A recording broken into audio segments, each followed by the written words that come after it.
जय माता दी। दोस्तों, कैसे हैं आप सब। दोस्तों, बात कर रहे हैं 5 और 6 अगस्त की कि ये 2 दिन मकर राशि वालों के लिए कैसे रहने वाले हैं। इन 2 दिनों में मकर राशि वालों को क्या खुशखबरी सुनने को मिल सकती है, किन बातों में इन्हें सावधानी रखनी चाहिए। तो इन 2 दिनों का राशिफल जानने से पहले हम इन 2 दिनों का पंचांग जान लेते हैं। 5 अगस्त 2025 दिन मंगलवार रहेगा। श्रावण माह शुक्ल पक्ष की एकादशी तिथि जो 1:14 तक रहेगी। उसके बाद द्वादशी तिथि प्रारंभ हो जाएगी। ऐन्द्र योग रहेगा जो 7:24 तक रहेगा। उसके बाद वैधृति योग प्रारंभ हो जाएगा। ज्येष्ठा नक्षत्र रहेगा जो 11:23 तक रहेगा। उसके बाद मूल नक्षत्र प्रारंभ हो जाएगा। चंद्रमा 11:23 तक वृश्चिक राशि में, फिर धनु राशि में आ जाएंगे। अभिजित मुहूर्त का समय रहेगा 12 बजे से 12:53 तक। राहु काल का समय रहेगा तो फिर 3:48 से 5:28 तक। हम बात करते हैं 6 अगस्त की। 6 अगस्त 2025 दिन बुधवार रहेगा। श्रावण मास शुक्ल पक्ष की द्वादशी तिथि जो 2:10 तक रहेगी। उसके बाद त्रयोदशी तिथि प्रारंभ हो जाएगी। वैधृति योग रहेगा जो 7:17 तक रहेगा। उसके बाद विश्व कुंभ योग प्रारंभ हो जाएगा। मूल नक्षत्र रहेगा जो 1 बजे तक रहेगा। उसके बाद पूर्वाषाढ़ नक्षत्र प्रारंभ हो जाएगा। चंद्रमा धनु राशि में रहेंगे। राहु काल का समय रहेगा 12:26 से 2:07 तक। 5 अगस्त को सावन माह की एकादशी तिथि रहेगी शुक्ल पक्ष की।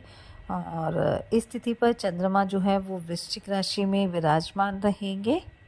और इस एकादशी को पुत्रदा या पवित्रता एकादशी के नाम से जाना जाता है। और ये जो व्रत है वो संतान प्राप्ति और संतान सुख की प्राप्ति के लिए बेहद ही महत्वपूर्ण माना जाता है।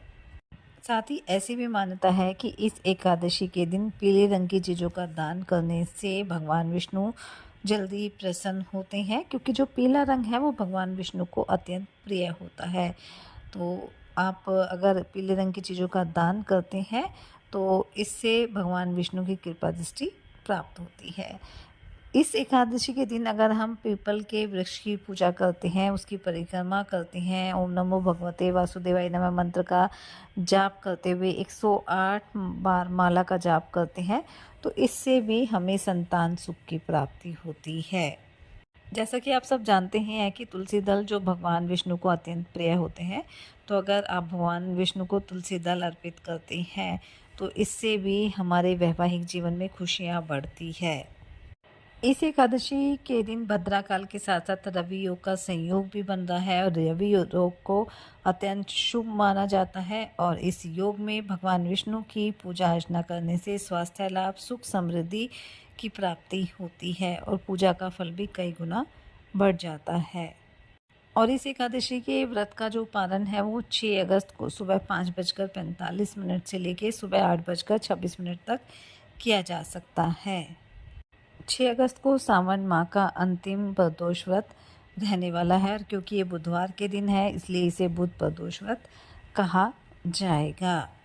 और इस दिन भगवान शिव की पूजा का जो समय रहेगा वो शाम 7:08 से शुरू होकर रात्रि 9:16 तक रहेगा। तो इस दौरान आप भगवान शिव की पूजा अर्चना कर सकते हैं। तो इस दिन आप पूरे विधि विधान के साथ भगवान शिव की पूजा अर्चना करें। गंगा जल और कच्चे दूध से भगवान शिव का अभिषेक करें। इससे भगवान शिव जल्दी प्रसन्न होंगे और आपकी मनोकामना भी पूरी करेंगे।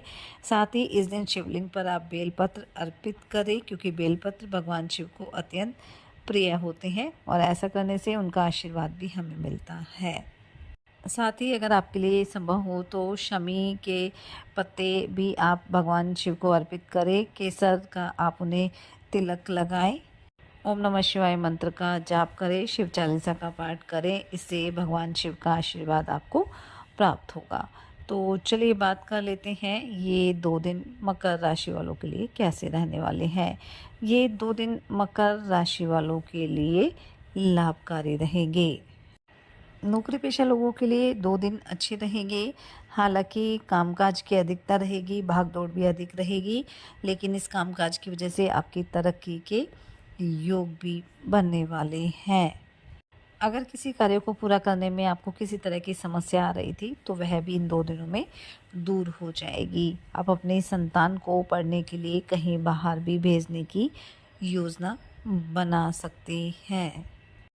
अगर दूर किसी परिजन से आपका कोई वाद विवाद चल रहा था तो वह भी दूर हो जाएगा। दान पुण्य के कार्य में भी आप बढ़ चढ़ कर हिस्सा लेंगे और इससे आपको काफ़ी सुकून भी मिलने वाला है। कुछ नए लोगों से राजनीति में आपकी पहचान बनेगी जो आने वाले समय में आपके लिए काफ़ी फ़ायदेमंद भी साबित होगी। आपको अपने कार्यों को लेकर कोई पुरस्कार भी मिल सकता है जिससे आपका मन भी प्रसन्न रहेगा। कारोबारियों के लिए भी 2 दिन अच्छे रहेंगे, धन लाभ के योग बनेंगे। बस कोई भी निवेश आपको करना है, किसी तरह का इन्वेस्टमेंट करना चाहते हैं तो उसमें आपको जल्दबाजी नहीं करनी है। सोच समझकर आपको अपना कदम आगे बढ़ाना है। दाम्पत्य जीवन सुखद रहेगा।